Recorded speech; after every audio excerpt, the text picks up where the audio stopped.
That Naturopathic Podcast.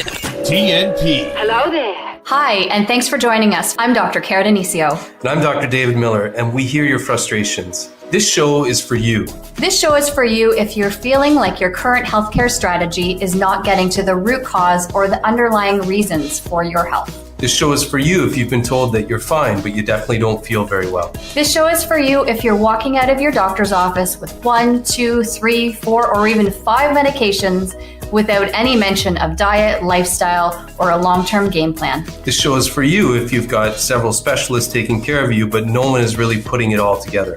This show is for you if you believe that health should be part of healthcare. These problems have solutions. We know it. Our patients know it. And we want you to know it. Naturopathic medicine is the solution that you need to know about. We got another great show for you today with Ironman, Dr. Justin Gallant, naturopathic doctor. He's got a clinical practice in Hamilton, and we're super pumped to have him on because we're going to talk about iron today. And when you talk about iron, you talk about energy. Welcome. How are you doing today? Thank you. I'm doing well. And it's a pleasure for me to play that role for helping everybody with their iron issues. You embrace the Ironman title we've given you? I do. I love it. Have you ever been called Ironman? I have like Okay. through students and stuff like that. I have a lot of preceptors that come in. We're going to get you a t-shirt. That'd be great. So Ironman, do you want to give us a little bit of intro about yourself? You can just make it about, how you became what you are. Just give people a little bit of feel for why we're here talking to you today. All right. I'll make this as short as possible. So when I was in high school, my grandmother lived with us. And she was getting sicker and sicker as time went on once after she hit menopause. So she ended up having jaundice, nausea, a lot of liver issues. And she went to her family doctor, and her family doctor kept accusing her of being an alcoholic, even though she didn't drink any alcohol at all. He literally told us that she must be taking shots out of the closet behind our backs or whatever. Like, just Wow. was very closed-minded, yeah. And her generation, you wouldn't try to get a second opinion. You just kind of go with it, right? Right. And so 2 weeks before she passed away from cirrhosis, she got a liver specialist who did the genetic testing for hemochromatosis, and she tested positive for that. Okay. So in hemochromatosis, it's a genetic condition where you store too much iron, the opposite of today's topic. You store too much iron, and then it basically gets into your organs and oxidizes, can cause diabetes, cirrhosis, heart issues, lots of different stuff. And so while all that was going on, I felt like there needed to be some sort of educated second opinion that you could go to where the person will actually listen to you and get what diagnostics need to be done, and not having to depend on some like gatekeeper of health who isn't taking anyone seriously. And so a couple of years down the road, I started at Brock University, my kinesiology degree, thinking I wanted to be a gym teacher. And then as I got into third year, my mom started to go down the exact same route as my grandmother. So she had fatty liver disease, pre-diabetic, joint pain. So she was heading into menopause and her symptoms were starting up. And so she went to a different family doctor, and he just ignored everything and said, blah, blah, blah, just take metformin and be on your merry way. And fortunately, my mom was actually cleaning a multidisciplinary clinic where there was a naturopath. So she told that naturopath what was going on, went to see her. And in the first visit, the naturopath took her family history and then did the proper testing for her iron, sent a request to get genetic testing done. And my mom tested positive for hemochromatosis and got it treated, which is just bloodletting or donating blood. And she's already outlived my grandma by 3 years now. And it helped everything, like brought her blood sugar back down, brought the cholesterol back down. So once all that stuff happened, I was like, holy crap, what the heck is a naturopathic doctor? I looked it up, and doesn't speak too highly of us on Wikipedia, but I was like, you know what, I want to... It does not. I was like, I want to go see this naturopath because I was stressed out from university and just wanted to kind of see what she was all about.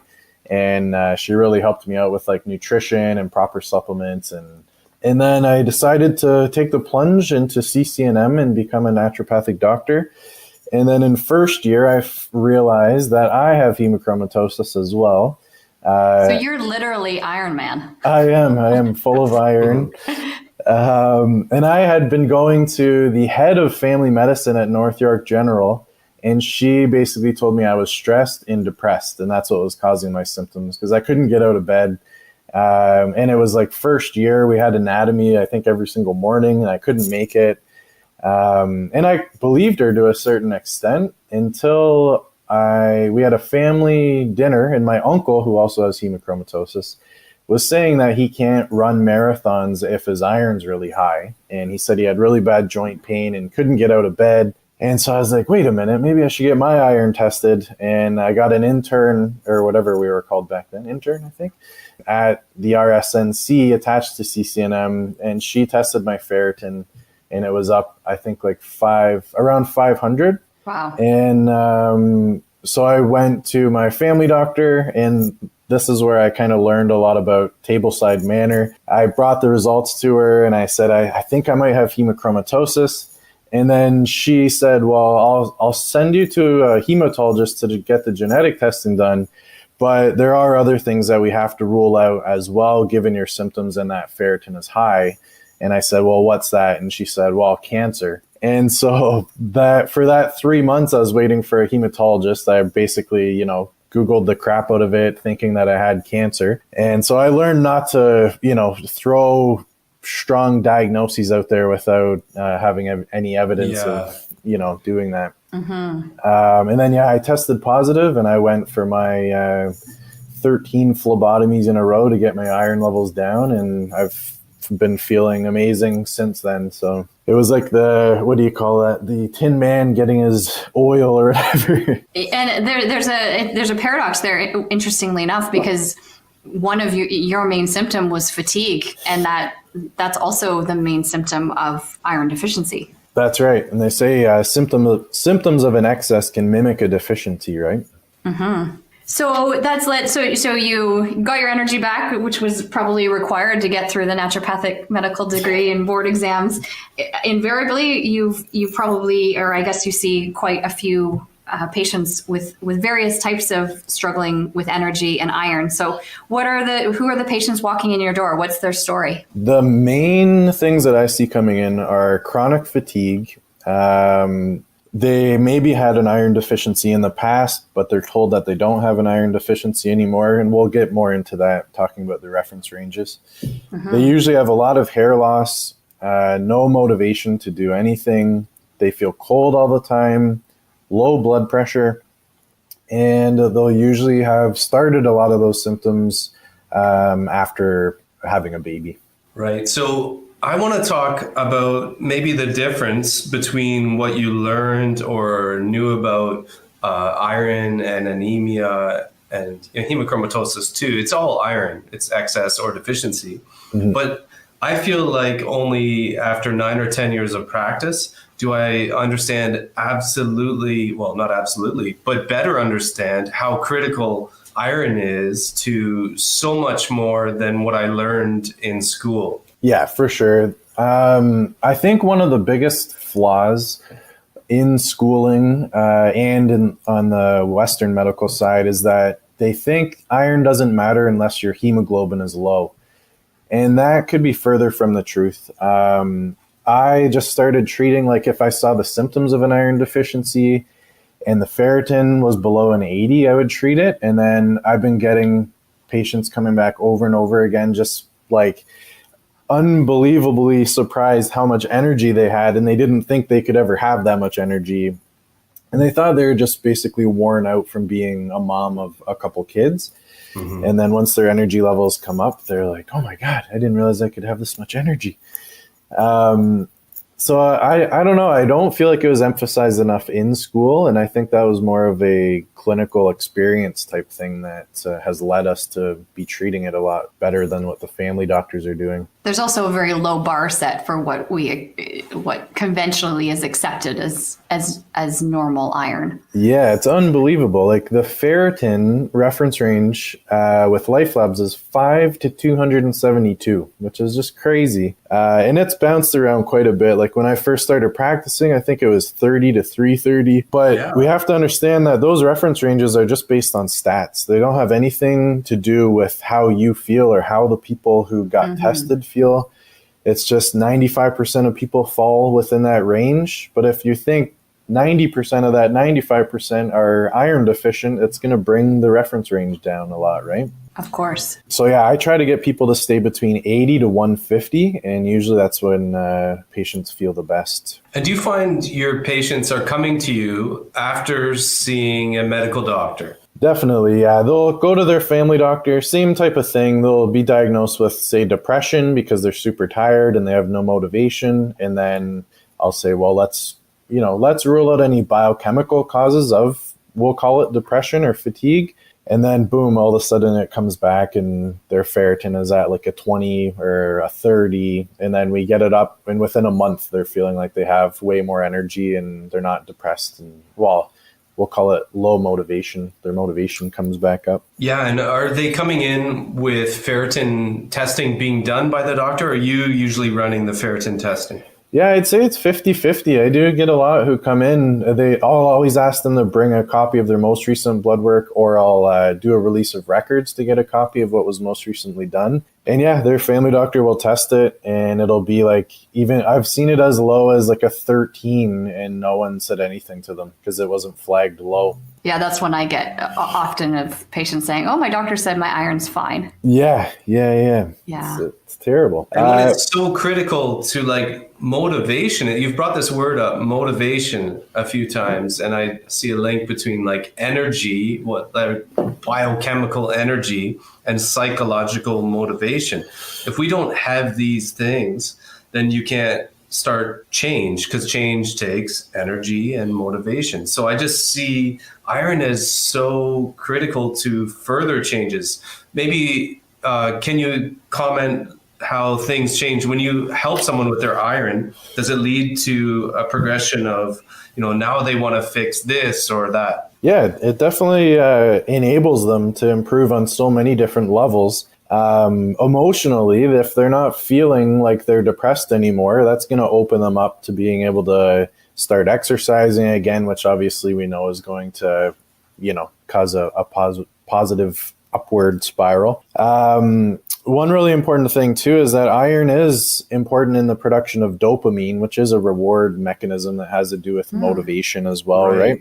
And you have to think, so you have, we'll say, a 35-year-old woman who has had 2 kids.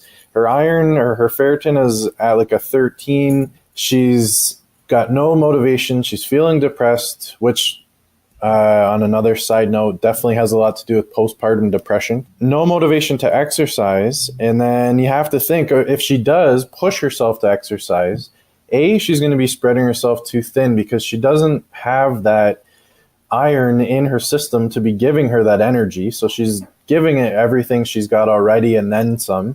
And then when she does finally exercise, she doesn't have the iron to help oxygenate the tissue. So then she's got no stamina for when she is exercising, and she's going to be sore, a lot more sore the next day. Like, it's just a terrible recipe for trying to get better if your iron is low. What other systems may cause a similar negative spirals there? So I know iron has an effect on the thyroid, and as soon as that happens, that has a downward spiral on hormones and gut and motivation and things like that. Metabolism and energy. Yeah. I know. Do you see any other spirals that are, how this is all interconnected, just to bring it out to a bigger picture? Yeah, I would say the other 2 main ones would be vitamin D deficiency and the thyroid for sure. Having hypothyroidism and iron deficiency have very similar overlap in symptoms. So I have a lot of patients come in thinking that they'll have a thyroid issue, and then once we get the iron up, they feel a lot better. It's not always the case because There are a lot of thyroid issues out there, but there's definitely a lot of overlap there. And I see that too. When women have heavy periods, they're iron deficient. That may be a contributor to thyroid hypothyroidism, or that's concurrently happening, which then can worsen heavy periods. That's right. And then worsens iron deficiency. That's right. And on top of that, when you're iron deficient, your blood is a lot thinner. So if you were to look at my blood, because my iron is high, it's like purple molasses, basically. It's terrible. And then if you look at somebody who has an iron deficiency, it's like a bright reddish pink that's really thin. And so if you think about those heavy periods, some of them will go away with just supplementing with iron, because if you cut yourself, you'll bleed more if you have an iron deficiency. So if you have a period, you'll bleed more as well. But then when you bleed more iron out, and it's this vicious cycle, right? Yeah, so this sounds like the risk of taking more iron. I'm just playing sort of devil's advocate here, or what people might be hearing. It sounds like the risks of being low, if you're like a menstruating female, make it sort of like worth it to consider a trial of taking iron and see what happens to your symptoms. Is that roughly true, or what are the dangers of maybe doing that? Well, these days, I always run an iron panel with the ferritin just to be on the safe side. And I would say it's being extra cautious, but I have had a couple patients where they were even in their teens and their iron saturation and serum iron were actually really high, but their ferritin was around a 30. So they were their period was basically keeping them in maintenance, but they actually had iron overload going on. Yeah, I think I've seen this with a patient. She has really heavy periods, but I think it's been good because I think she's got a hemochromatosis. I won't go into that because I haven't figured out exactly what's going on with her, but is that something you may see? Yeah, for sure. That's why whenever I go donate blood, I call it my menstruation. That's what keeps me in maintenance. Fantastic. And that's why in females, hemochromatosis presents usually peri or postmenopausally, like in their mid 50s, and in males, with your mom and grandma. Yeah, that's right. Yeah. Males will get our symptoms a lot earlier because we don't have that. We're not bleeding out the iron to keep us in maintenance, right? I also see a lot of correlations between iron and anemia with heart symptoms. Do you see any of that? Like, I've just been listening to people's hearts more and doing a better job from a cardiovascular sort of assessment as a naturopath, because I believe that we have to get better as people are needing us more. And I've seen this correlation. What do you see anything cardiovascular wise? I do, for sure. I definitely see a lot of low blood pressure, which we'll talk about in a second. And then I see a lot of like palpitations going on, tachycardia, when the heart rate's really increased. And my whole thing with all of that is that if iron is your oxygen supplying nutrient and your iron's really low and it's not oxygenating the heart properly, the heart's going to kind of panic and not do its job properly on one part. And then another is that the iron deficiency is a huge cause of low blood pressure, which is another thing that is very dismissed in the Western medical system, because you're not as much at risk as a stroke or a heart attack, but the quality of life is a lot worse. So when your blood pressure is around 90/60, depending on your size definitely, but when it's around 90/60, you can get lightheadedness on rising. You can get a lot of fatigue, brain fog. Your extremities can be cold. And a lot of that stuff can decrease your energy and motivation if you're not. Well, the best way I explain it is if your iron is low and your blood is more like water, your heart isn't going to have to pump very hard to get the blood flowing. Right. Whereas when your blood is thicker, like in hemochromatosis, we all have higher blood pressure because it's harder to pump, mud through a pipe than it would be water.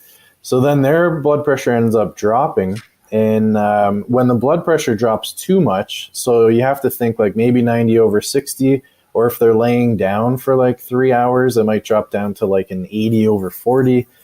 the heart is going to compensate by increasing the heart rate or by panicking and giving you palpitations, right? Right. And so I do find that palpitations, increased heart rate episodes usually get a lot better once the iron starts to come up and their blood pressure normalizes as well. Do you find a correlation between palpitations and time in the cycle at all? I have heard of that for sure, and I'm still on the fence. It's probably a combination, but I usually attribute that to magnesium and or iron deficiency. Mm-hmm.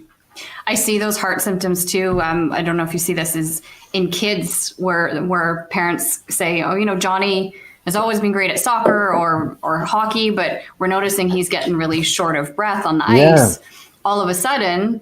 And my first question always is, well, how much milk's he drinking? Yeah. And that even happens in kids. Oh yeah. I don't hold back. I test every single kid that comes in here. I test their iron. I test vitamin D, vitamin A, and a CBC on almost every single pediatric patient. Mm-hmm. And I've heard family doctors say they won't test until the kid's 16 years old, which I think is just outrageous. Yeah, it's such critical time when you're early in your life. I know, and I do find iron deficiency so often in these kids, especially one of the biggest signs that I didn't mention before is pale fingernail beds. That's one of the main things I look for right away.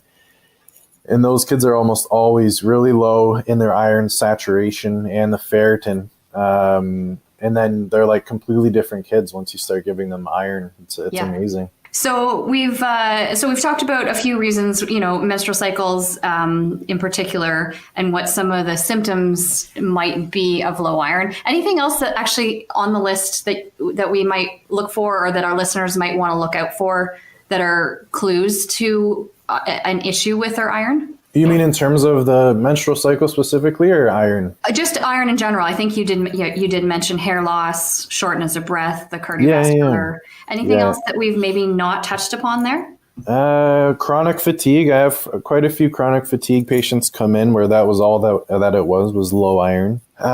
You mentioned shortness of breath. I have had patients think they were either out of shape or asthmatic, like they were diagnosed with asthma, and iron actually got their breathing issues completely normal. Did I mention restless leg syndrome? No, I was just going to actually ask you about that. Yeah, that's a big one. And that's actually personally, I experience restless leg syndrome when my iron gets too high and when it gets too low. Okay. Is that the dopamine relation? I'm not too sure. I kind of had a theory that when it gets too low, it could be because I'm donating too much. And when I'm not just getting rid of iron, right? I'm getting rid of the magnesium as well. Yeah, and all the nutrients that are in my blood. And then when it gets too high, I'm thinking maybe the iron is just displacing or preventing the absorption of other nutrients like magnesium. Right. But yeah, I'm not too sure what the mechanism is there. But as soon as my ferritin goes above 175, I start to get restless leg, and if it gets below a 50, I get it as well. And one more thing I wanted to clarify: you had mentioned what's the correlation between vitamin D and iron? Oh, that was more for the downward spiral, that thing that we were talking about. I wasn't associated with iron. I just meant iron, hypothyroidism, vitamin D are the three main things that are causing low motivation and low fatigue and fatigue in my practice. Gotcha. I thought I'd missed a part of biochemistry there. No, and I find a lot of people low in vitamin D. I don't have actual stats from my patients, but I would say about 33% at least of my patients are low. And you have to pay for the test here in Ontario, which I find ridiculous because it's one of the most reliable tests. So what do you see in terms of how many people are coming in actually low in vitamin D? Yeah, it's crazy. I see it all the time. I test almost every single patient for it. And it's a hard thing to predict because I have these landscaping guys who you would think would hold a lot of vitamin D from the summer. They're tanked in the winter. And then I have other people who are look like they've never seen the light of day before and their vitamin D is completely fine, right? Yeah. So it's kind of all over the place, but a very high percentage are definitely low. The range is 75 to 250. And I would say the average is around 40, especially in the winter time. I'll jump in with an interesting, maybe useless fact here, but vitamin D and the absorption of vitamin D, which is dependent on sunlight, is one of the main sort of biochemical stressors as to why people in more northern latitudes have paler skin. Useless fact, maybe, but fun.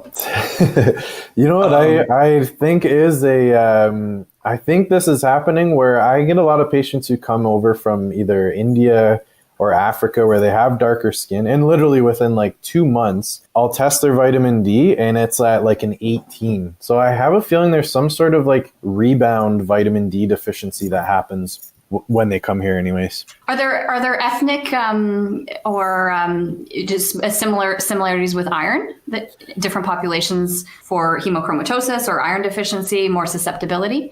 There are with hemochromatosis for sure. They say 1 in 200 Caucasians of European descent are carriers of hemochromatosis. But in terms of the iron deficiency, I'm not too sure in terms of genetics. It just seems to be more gender-based rather than ethnicity. Okay. With regards to hemochromatosis and like family history, if you have it in one side of your family, are you just likely to get it, or is it a little more complicated genetics than that? Yeah, it seems to be pretty complicated, and there's actually quite a few different types of hemochromatosis too. I believe there's like 8 different types of it. There's like hemochromatosis 4A and 4B and all this stuff, which I haven't really got into the genetic aspect of it, but so my mom is like a full-on expressor of hemochromatosis, but my dad's never been tested, so I'm not too sure where I stand in terms of their genes.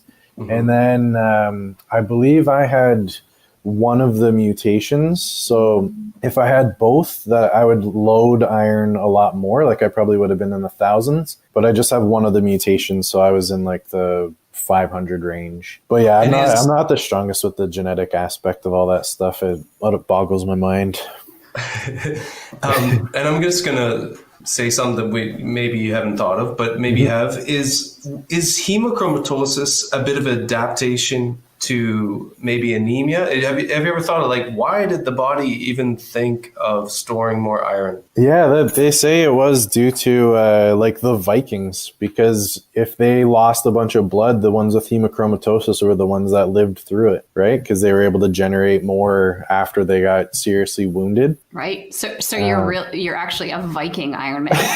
Yeah, Viking Iron Man blood. Yeah. I think he's quite a badass being a Viking Iron Man. Yeah, you wouldn't know it walking down the street, but... But if we looked at your blood, wow. Yeah, look at my genes and my blood. Yeah.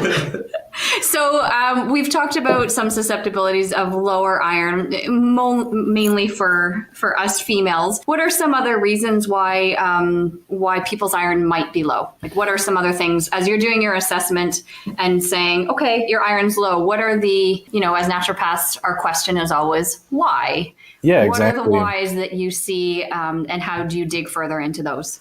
Yeah, I'd say the main ones for kids would be all they're eating is carbs and sugar these days, nothing with like iron in it. And there's in the carbohydrate-based food, they have, your bran and your phytic acid. And I actually read a stat that bran actually decreases iron absorption by up to 80%, which is crazy because of the phytic acid content. So definitely dietary in terms of like not eating any meat at all, which brings you to the vegetarian and vegan aspect of it. One of the things that I usually go through, I have this handout that I've emailed to you guys, and in terms of the things that inhibit or decrease iron absorption, beside plant-based sources, you only absorb around 2 to 18% of the iron that is in a plant-based source, so a non-heme source. Part of the reason is because the non-heme means it's not bound to a protein. If you think about that, so if you were to look up spinach as an example, if spinach said it has 50% of the recommended daily intake of iron, the recommended daily intake would be, I think, 9 milligrams according to the government. So if it has 50% of that, you're getting 4.5 milligrams of iron. But if you're only absorbing less than 20% of that, you might only get 0.4 milligrams of iron.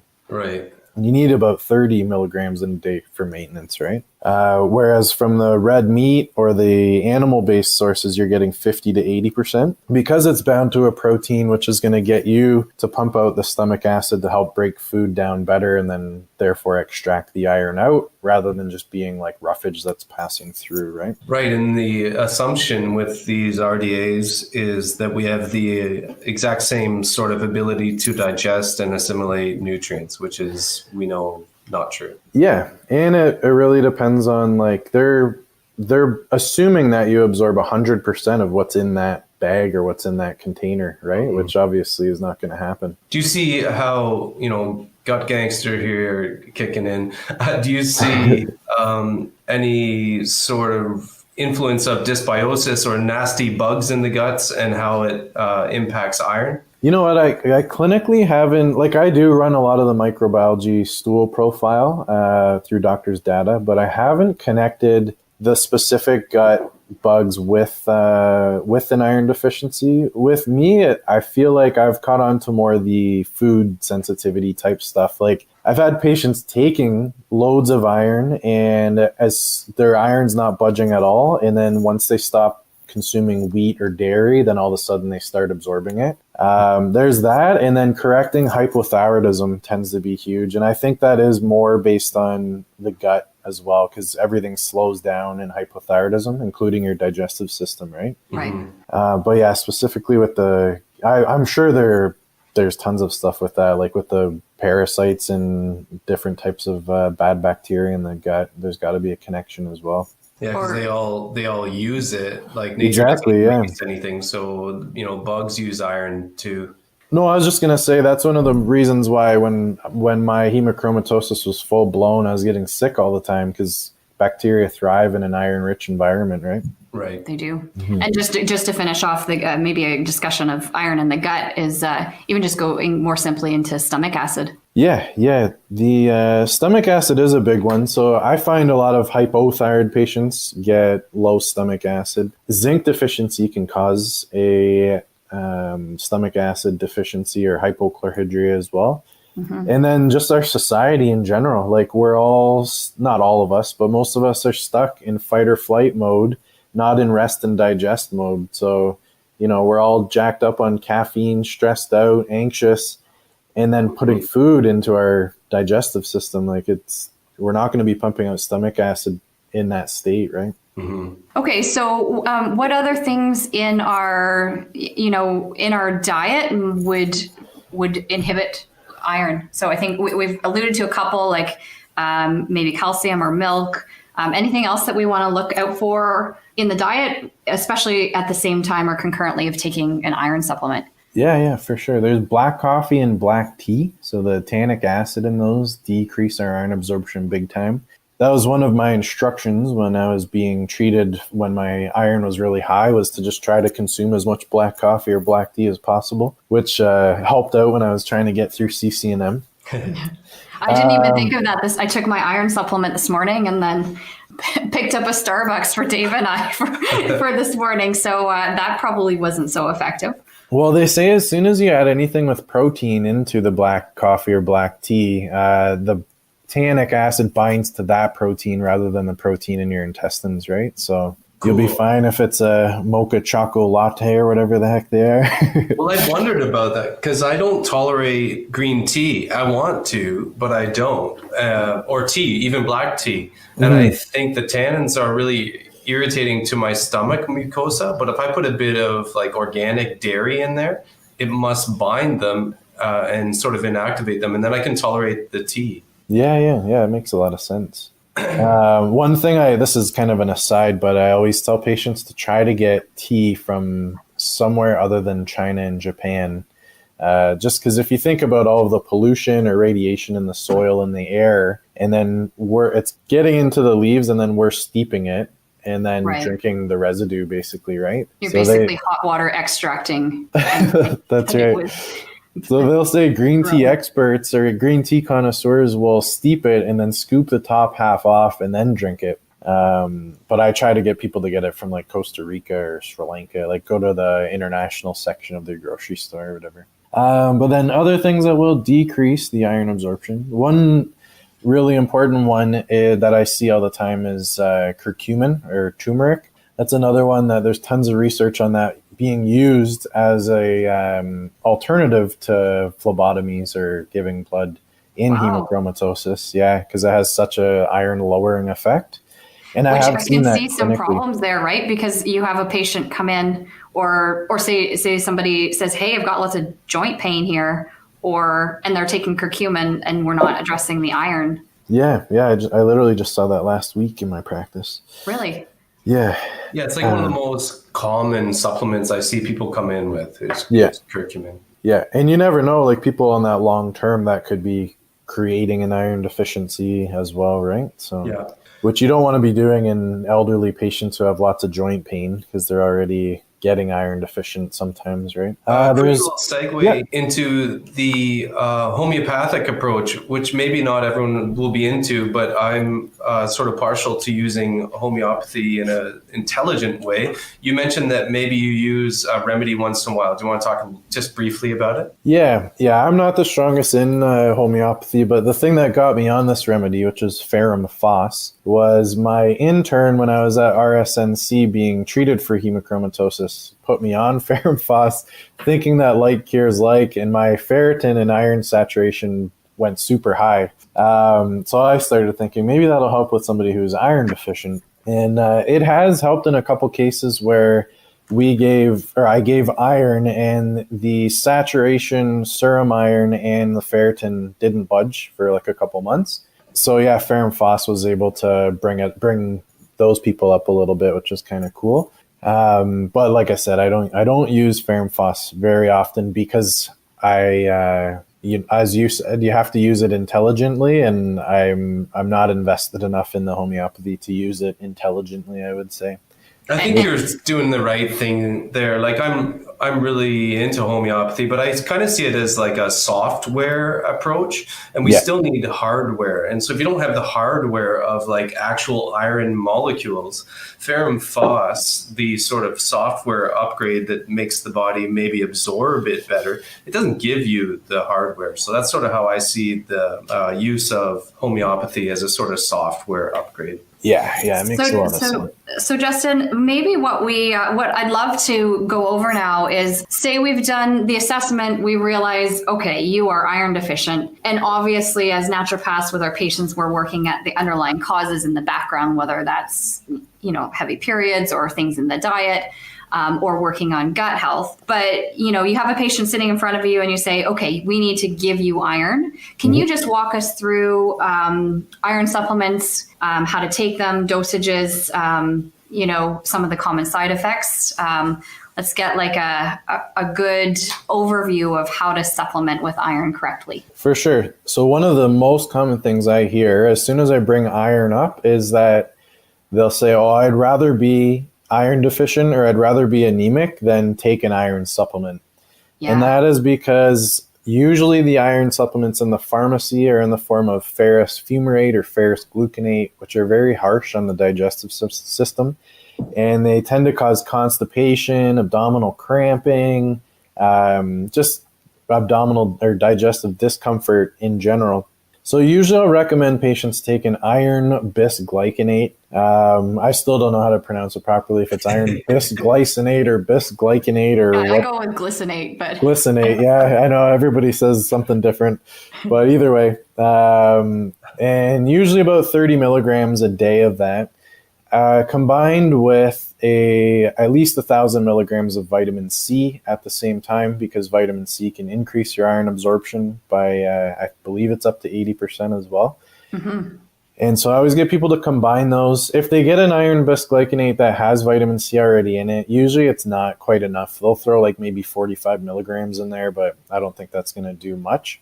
And then I am currently on the fence because I've been giving patients the iron every single day when they need it. And I retest after 4 months because it takes about 4 months for your ferritin to start to come up. But somebody just showed me some research that showed that taking iron every other day is actually better than taking it daily or twice a day. But we were just reading that research this morning, actually. Really? Yeah. But I don't see that clinically, though. Like whenever I get patients to do that, because I saw that article and I was like, I might as well try it since that's what the research shows. And then I had all these texts coming in that, can I just take it every day? I feel like crap the days I don't take it. And so I'm kind of just sticking to every day and just making sure that I'm testing the iron panel and the ferritin properly. I think that's a really good way to highlight the difference between research and clinical practice, right? Because what the research was showing was that when you dose high or dose too often, or maybe even more than once a day, it's downregulating the iron absorption in the gut. And sure, you can clinically in a study show it's reducing absorption, but that's not telling you how your patients are feeling. Yeah, that's right. And maybe their ferritin's not coming up, but one of the most important things I tell patients is you do have to go based on how you feel. If you feel great, the iron's doing something positive, regardless of if the ferritin's coming up or not. And ferritin is only a judge of your iron storage. So you could be using all of that iron that you're taking and not quite storing it yet, right? Right. That's so important. I love hearing that, Justin, because, when we have our, lovely patients that come in and trust us to do the best we can for them, ultimately we want them to feel better. And that's more important than some research, although we try and integrate research into what we do. Yeah. And it's more important than what the actual lab work says as well, right? Because ferritin, one thing that we should talk about too is it can be elevated by inflammation. Yes. So we're not seeing a lot of these iron deficiencies because somebody is inflamed somewhere as well. And that's why running the iron panel at the same time is really important. What else maybe did I cover enough? Sorry, did I cover enough for the iron supplementation aspect? No, I just have one question for us ladies. Okay. Do you generally, do you have women either during their period or preemptively before their period to take a higher dose? I don't usually put them on a higher dose. I have had patients instinctively do that. My thing is I just don't want them to end up, being premenstrual and constipated. Like if they end up taking too much of the iron. Sure. So it's hard to know how much is too much. But yeah, I'm all for that as long as the patient knows that there is a risk of them having some symptoms if they do take a little bit more. Yeah. And then, another part to touch on too is that there are iron bisglycinate and heme iron. And I have had some patients where heme iron, they did feel a lot better on. So, and again, with that, it seems to be unpredictable. So if somebody takes iron bisglycinate and they're not feeling any better, I'll get them to cycle on a heme iron instead, and sometimes they do feel better on that. Good to hear, because I generally use the bisglycinate, or glycinate, whatever. We can't agree. The bis-G. Iron BG. And yeah, it's good to hear what you're saying about the heme, because I just haven't used it. I've found really good results with the other ones so far, but you're the expert. No, well, and heme tends to be very expensive from some companies as well, right? So it is, yeah. But yeah, the iron panel we should talk a little bit about for sure, I think. Yeah, let's go over that because hemoglobin's not enough. Hemoglobin's not enough, yeah. And so for our patients who are maybe looking at their iron panel or working with their naturopath to look at all of the factors involved with iron, can you just walk us through kind of a layman's look at those labs? Yeah, for sure. Before I start though, I wanted that naturopathic podcast shirt that says hemoglobin is not enough on it. Done. So for the proper testing to be done, so there is the CBC, and the CBC is the complete blood count, which will tell you about your hemoglobin, which is the oxygen content on the cell. Hematocrit, which is the amount of cells versus fluid. It tells you about your red blood cell count.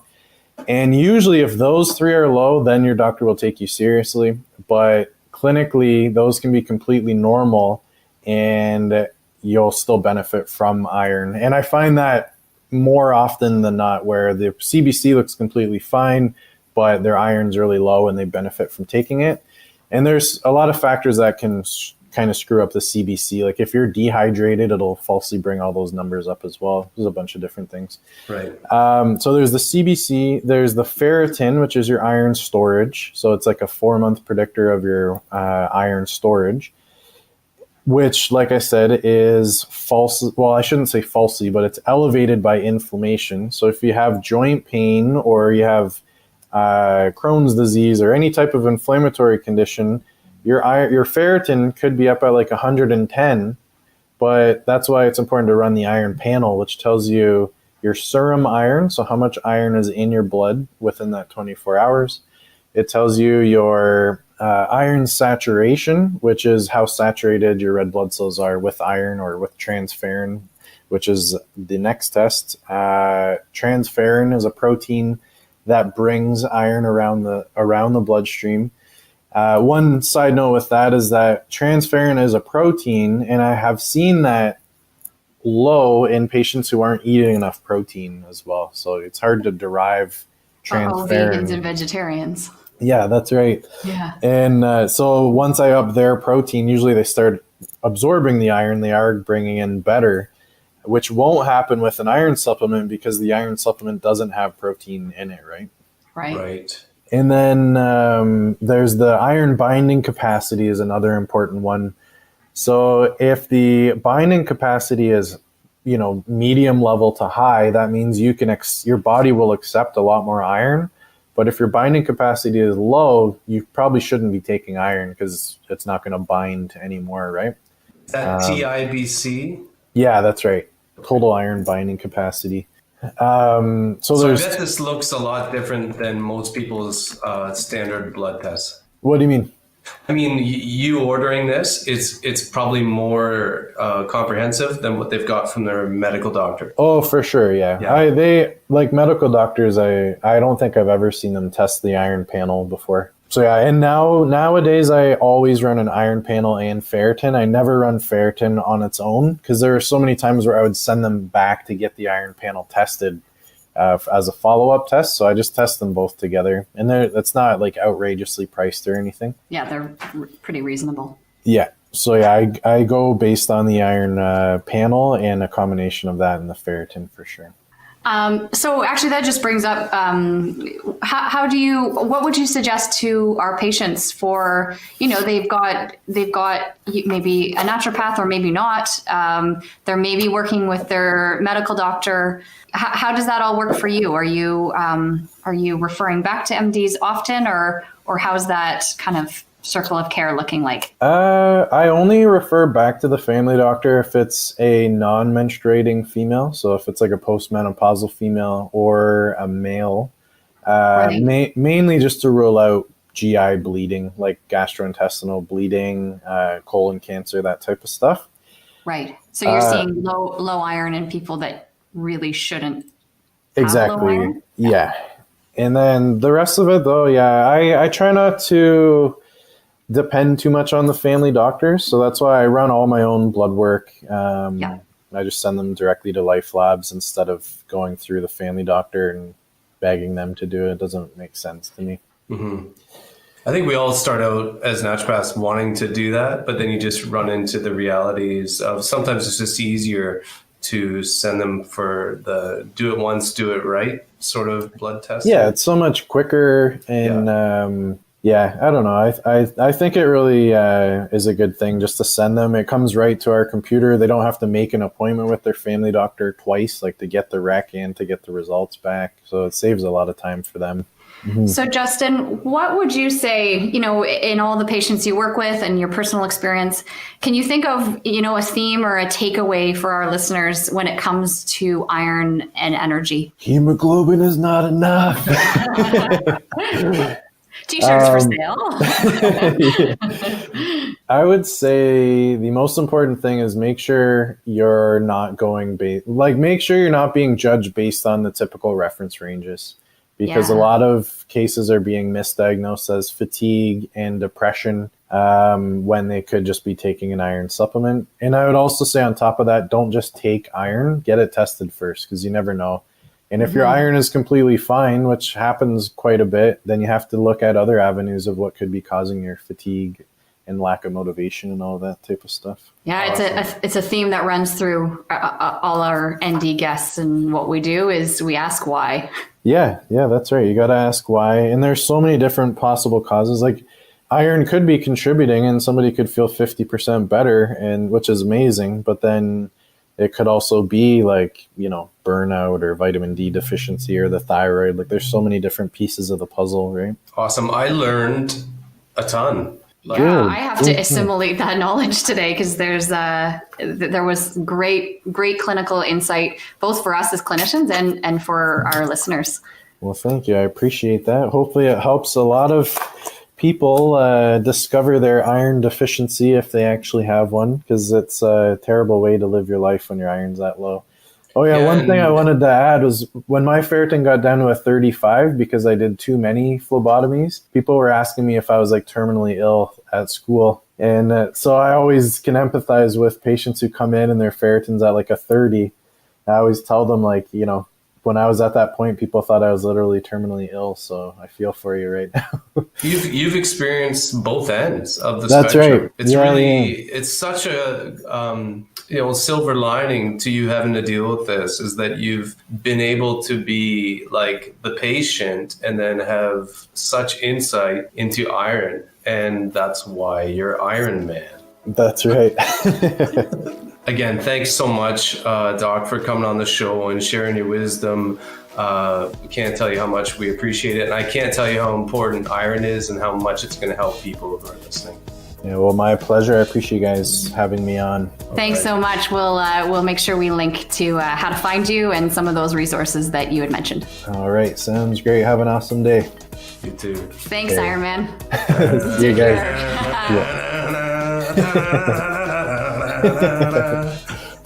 Now you have a theme song. The theme song. Right. All right. Take care, Dr. Gallant. Okay. You guys too. See ya. Bye now. All right, Dr. Kara, we just talked to Ironman. What did you think of what he had to say? Ironman, yeah. I loved that he is a super clinician, really solid in his knowledge of iron, and that he's also experienced what it's like to have both iron deficiency and too much iron. And he really can bring that to both the clinical aspects of iron deficiency, but also just understanding what it's like for our patients who are walking around with not enough iron. And he's been both ends of the spectrum. So he had low iron at one time and he's had really high iron. So I think it's really a good episode for anyone to listen to who thinks they may have an iron problem of any sort. Yeah, and which is so common, especially for us women after giving birth. Or vegans, vegetarians. There's a lot of subsets of our patients and probably you listening who've suffered or experienced low iron and what that causes, because you just can't do the things you want to do if you don't have energy. And if you don't have enough iron, you will probably lack energy and motivation to take action towards other things that you want to improve in your health. That Naturopathic Podcast. TNP. Hello there.